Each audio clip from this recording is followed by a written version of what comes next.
Shalom, salam sejahtera para pemirsa dimanapun Anda berada. Pada saat ini kita akan mulai satu program baru dengan nama Sekolah Sahabat 3K. Apa artinya? Sekolah Sahabat yang kita pelajari dalam 3 kategori. Yang pertama, konteks sekolah sahabat itu sendiri. Yang kedua, konsep apa yang mau kita pakai dan kita terapkan. Dan yang ketiga adalah kesimpulan dari pelajaran sepanjang minggu ini. Pada pekan ini kita akan mempelajari satu judul pelajaran 9 dengan judul Dalam Mazmur bagian kedua.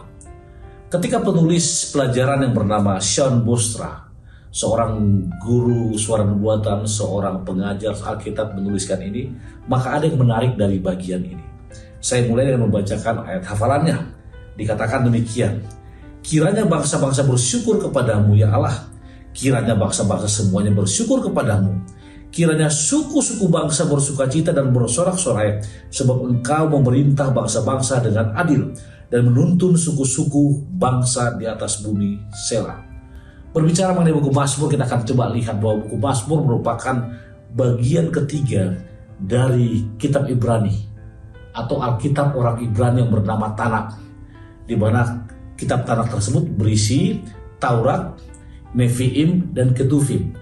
Nah, Mazmur merupakan bagian Ketuvim, yaitu merupakan tulisan-tulisan atau puisi-puisi. Lalu apa hubungannya dengan pelajaran kita sepanjang pekan ini yang berjudul Simbol, Gambaran, dan Kiasan? Kita akan coba lihat, ketika penulis pelajaran membuka pelajaran ini, maka ini sangat berhubungan dengan nubuatan. Dan nubuatan sangat terkoneksi dengan simbol. Lalu, di mana hubungannya? Ketika pemirsa buka pelajaran hari Sabtu petang, paragraf bagian bawah, maka dikatakan kita diarahkan bait suci untuk mendapatkan jawaban, dan ada juga seruan berulang kali untuk status Tuhan sebagai pencipta. Bukankah ini adalah masalah dan pertanyaan kita dalam konteks sekarang ini? Artinya kita diarahkan kepada Tuhan. Apa saja itu? Konteksnya, Mazmur 46 membahas mengenai keyakinan akan perlindungan Tuhan, kemudian kuasa Allah di tengah ketidakpastian. Dan Mazmur 46 mempunyai konteks bagaimana seruan hati pemazmur, yaitu Raja Daud, menyatakan dengan jelas bahwa Allah tempat perlindungan, Allah adalah kekuatan, dan Allah adalah tempat di mana kita minta pertolongan dan berserah sepenuhnya. Itu sebabnya di paragraf ketiga hari Minggu dikatakan Mazmur dipenuhi dengan harapan dan janji bahwa di tengah kehancuran dan pencobaan serta penderitaan dan peperangan yang kita hadapi, pada akhirnya kita harus diam dan ketahuilah bahwa akulah Allah. Kenapa demikian? Di paragraf 5 dikatakan bumi akan bergoncang, laut akan bergelora. Namun ketika semuanya itu terjadi, ketika saudara ingat Tuhan, ingat Allah, maka di bagian bawah dikatakan Dia akan selalu ada. Saya akan bacakan bagian bawahnya pada hari Minggu. Dikatakan dunia kita ini saat ini dengan segala kejahatannya yang menyertainya tidak akan bertahan selamanya. Namun saat itu hanya Tuhanlah tempat kita bertahan dan beriman. Kemudian apa konteks hari Senin? Masih berhubungan dengan Mazmur pasal 46. Penekanan hari Senin akan ada harapan di tengah gejolak. Artinya adalah ketika Daniel memberikan nubuatan mengenai kerajaan-kerajaan, maka tak satu pun dari kerajaan yang diberikan Daniel terbukti menjadi rumah yang aman bagi umat Tuhan. Ingat, kita melihat bahwa Daniel menubuatkan ada berapa kerajaan terakhir? Ada 10 kerajaan terakhir yang merupakan jari-jari kaki. Dan 3 itu apa? Hancur. Tapi yang kuat itu pun bukan tempat yang baik bagi apa? Bagi penduduk bumi. Karena apa? Karena Tuhan menginginkan selamanya kita bergantung kepada kita. Itu sebabnya dibagi di paragraf 1, 2, 3, paragraf ketiga bagian akhir dikatakan kita dapat bertahan dalam iman terlepas dari kondisi planet kita, karena kita dapat mengetahui bahwa Tuhan tidak kehilangan kendali dan Dia akan menepati janjinya. Apa yang istimewa dari sini? Kita akan masuk ke pelajaran yang hari Selasa. Dikatakan dengan jelas bahwa konteks Mazmur pasal 47 mengajak kita untuk melihat sejarah budaya, literatur, dan teologis.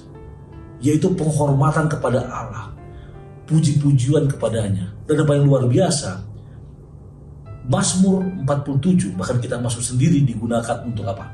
Untuk perbaktian. Kenapa? Kalimat di bawah kakinya ini mengarah kepada kaki siapa? Kaki Tuhankah atau kaki yang mengklaim dirinya? Siapa yang mengklaim dirinya? Siapa yang mengklaim kita? Para pemirsa boleh lihat paragraf kedua. Hari Selasa, iblis sedang menyatakan kepemilikan. Kaki digunakan pada zaman kuno untuk mewakili kepemilikan. Bersiaplah, jadilah negeri itu menurut panjang dan lebarnya. Perintah Tuhan kepada Abraham, sebab kepadamu lah akan kuberikan negeri itu. Artinya apa? Anda harus memilih ke Tuhan atau ke Tuhan, kepada kebaikan atau kebenaran. Kenapa?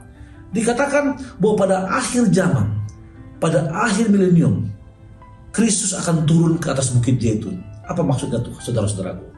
Ingat, di akhir milenium ketika umat-umat Tuhan akan turun ke bumi, maka ada kerajaan baru di bumi, di mana Yesuslah sebagai senternya. Dan dia akan menjadi pusat tata surya kita.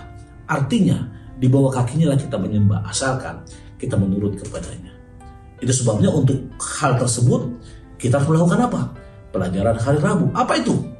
Anggur dan darah. Para pemirsa di rumah tolong baca Mazmur 75:9. Saya akan baca. Kalau saya rencanakan, sepanjang setiap minggu kita akan menggunakan waktu 8-9 menit untuk pembahasan 3K atau 3K. Konteks, konsep, dan kesimpulan sekolah sahabat ini. Kita lihat anggur dan darah. Ketika ada pemikiran bahwa Mazmur dinyanyikan pada saat kehancuran pasukan Sanherib yang ajaib, maka salah satu di konteks Tuhan adalah apa? Penghakiman. Penyalahgunaan kekuasaan yang terjadi di bumi. Manusia jatuh. Benar, kita harus ingat bahwa kita manusia cenderung ingin berkuasa. Banyak hal yang ingin dikuasai, dimiliki. Namun apa kata Alkitab? Anggur darah merupakan lambang. Ketika Mazmur 75 mengatakan Tuhan akan menuangkan anggur. Ayat yang ke-9. Apa masalahnya? Para pemirsa, saya ajak Anda untuk membaca paragraf ke-4 bagian A. Dikatakan, betapapun buruknya masalahnya sebagai orang percaya, kita diingatkan untuk hidup dengan harapan dan tidak menilai masa depan dari kejadian terkini. Sangat mudah untuk putus asa karena kita melihat pilar-pilar peradaban terus terkikis oleh hati dan pikiran orang-orang yang tidak bertuhan, atau oleh mereka yang pandangannya tentang Tuhan tidak ditemukan dalam Alkitab. Ingat, logika akan bermain di sini, common sense akan bermain. Namun dikatakan apa? Fokus kepada Tuhan. Ketika pikiran kita lebih mengarah kepada hal-hal yang sekular, kepada hal-hal yang logika, tapi melupakan nilai-nilai rohani, maka anggur dan darah itu boleh jadi tertumpah atas kita. Kenapa? Morality, moral, dan hal-hal yang dibenci Tuhan itu akan terjadi. Lalu apa yang kita buat? Yang kita buat adalah pelajaran hari Kamis agar keselamatanmu diketahui. Konteksnya diambil dari Mazmur 67, di mana Mazmur 67 ini mengarah kepada doa, permohonan, dan puji-pujian. Kenapa? Doa yang menyatakan takut akan Allah. Doa yang menyatakan dirinya apa? Mau memuji Dia. Dan yang paling luar biasa, saudaraku, Mazmur 67 sangat terkoneksi dengan Wahyu pasal 14 ayat 6-12. Kata kalau saudara ingat, itu merupakan pekabaran 3 malaikat. Yaitu apa pekabaran mereka pertama, para pemirsa? Takutlah akan Allah. Pekabaran kedua, sudah rubuh Babel kota besar itu. Dan pekabaran ketiga adalah jika seorang penyembah patungnya, saya tidak akan terangkan. Artinya keselamatanmu diketahui ketika engkau boleh melihat kepada siapa engkau berkiblat. Keselamatanmu akan boleh dijamin ketika engkau menerima kasih karunia tersebut. Dan keselamatanmu akan dijamin ketika konteks Mazmur 67, pelajaran hari Kamis, Anda lakukan. Apa itu? Untuk menutup saya akan baca paragraf kedua hari Kamis. Mazmur 67 dimulai dengan seruan kepada Tuhan untuk menyinari kita dengan wajahnya supaya jalanmu dikenal bumi. Dalam rencana keselamatan, Tuhan telah menyediakan jalan bagi orang-orang berdosa untuk diterima kembali ke hadirat-Nya yang langsung dan mulia tanpa dihancurkan oleh kemuliaannya. Dan bahkan sekarang dalam kehidupan ini, salib Kristus mungkin dengan wajah Tuhan menyinari kita. Artinya apa? Mazmur Daud mengingatkan kita bahwa Tuhan ingin jalannya diketahui di bumi, bahkan diketahui segala bangsa. Lalu apa yang kita buat saudara-saudara pada saat ini? Ketika kita semua membaca buku Mazmur bagian kedua, ingat, Injil akan dibawa ke seluruh dunia. Dan dia tidak akan mengingat kita untuk bekerja sendirian. Namun yang pertama dan terutama, kita harus mau dibimbing, kita harus mau dituntun. Dan kita adalah miliknya. Ketika dia milik kita, ketika dia memiliki kita, maka dia akan menjadi penolong kesesakan, dia akan menjadi harapan di tengah gejolak yang kita alami, dan kita bersandar di bawah kakinya. Lalu kita terhindar dari anggur dan darah tersebut, dan bagian terakhir adalah keselamatanmu diketahui.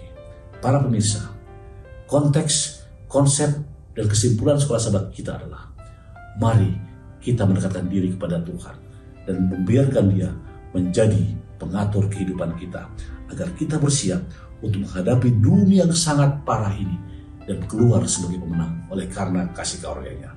Tuhan memberkati kita. Kita akan berdoa bersama-sama. Bapa Semawi, terima kasih Tuhan untuk kesimpulan 3K, konteks, konsep, dan kesimpulan ini. Biarlah dengan kesederhanaan ini Bapa, banyak pemirsa akan diberkati. Memberkati mereka dalam pekerjaan mereka, usaha tangan mereka, atau kehidupan mereka. Berkati hamba-Mu yang secara sederhana boleh membawakan pelajaran ini. Dengarkan doa kami Tuhan. Dalam Yesus kami berdoa.